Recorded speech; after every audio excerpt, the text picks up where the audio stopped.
আচ্ছা দেখো আমরা আজকে ম্যাজিক সংখ্যা শিখব। তো এটা কি অষ্টম শ্রেণীতে আমাদের এই ম্যাজিক সংখ্যাটা আছে।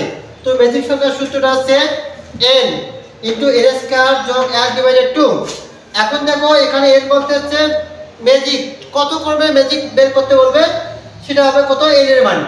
এখন আমি যদি এখানে 3 এর ম্যাজিক সংখ্যা বের করতে যাই, তাই n এর জায়গায় যখন 3 দেই তাহলে 3, এখানে n² আছে, তাহলে 3² + 1/2।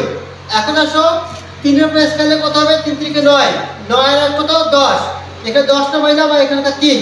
এখন এই 5 দিয়ে যেখানে কেটে নেই তাহলে হচ্ছে 5 দুগুণো 10 আর 3 × 5 = 15। এখন যেহেতু 3, তাহলে আমাদের এমন বর্গ অঙ্কন করতে হবে যাতে চতুর্দিক দিয়ে কত হয় 3 করে হয়। তাহলে আমি একটা বর্গ অঙ্কন করে নেই। এখানে আবার কয়টাকে ঘর নেব, 3টা করে আমাদের ঘর নিতে হবে। তার কারণ হচ্ছে যদি আমাদের 3 ক্রমের ম্যাজিক, তাহলে 3টা করে ঘর নেব। এখন আসো এমন সংখ্যা বসাইতে হবে যাতে কোনাকুনি আড়াআড়ি যেভাবে যোগ করি না কেন প্রতি করে কতবার হবে 3, তাহলে 3 প্রতিবারে বের করতে হবে। এর জন্য যদি আমাদের বিজোড় সংখ্যা আমাদের শর্তটা হচ্ছে এই মিডলের ঘরে 1 দিতে হবে। 1 দেওয়ার পর এদিক দিয়ে চলে যাব, কোনাকুনি ভাবে চলে যাব। দেখো এদিকে কোনো ঘর নাই, এদিকে কোনো ঘর নাই, তাহলে যেহেতু কোনো ঘর নাই তাহলে এর নিচে নামাবো, এখানে 2 দেবো, দিয়ে আবার কোনাকুনি ভাবে যাব।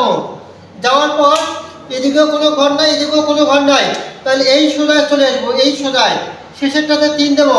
দেওয়ার পর দেখো আমি যখন এদিক দিয়ে যাবো, যদি এখানে আর নাই কোনো, এখানে অলরেডি পূর্ণ হয়ে গেছে, তাহলে কি করতে হবে, এদিকে আর চাইতে পারতেছি না, তাহলে আর নিচে করতে দেবো 4 দেওয়ার পর আবার কোনাকুনি দেবো, এখানে 5, আবার কোনাকুনি ভাবে যাব, এখানে 6, আবার কোনাকুনি ভাবে যাব।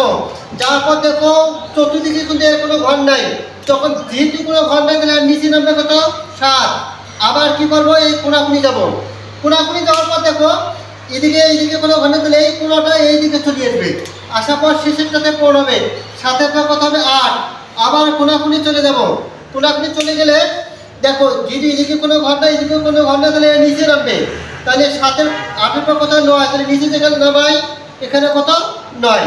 এখন দেখো তোমার চতুর্থ সার দিয়ে যোগ করে দেখো কত করে হবে, প্রতিটাতে 15 হবে। কোনাকুনি গুণ করলে যোগ করলেও 15, এদিক দিয়ে যোগ করলে 15, এদিক দিয়ে যোগ করলে 15, এদিক দিয়ে যোগ করলেও 15। তো এটা হচ্ছে অষ্টম শ্রেণীর প্যাটার্ন যে অধ্যায়টা আছে, প্রথম অধ্যায়টা, এখানে আমাদের ম্যাজিক ক্রমের সংখ্যাগুলো নির্ণয় করতে বলে। তাহলে এভাবে আমরা কি ম্যাজিক বর্গ সংখ্যাগুলো বা ম্যাজিক সংখ্যাগুলো নির্ণয় করব।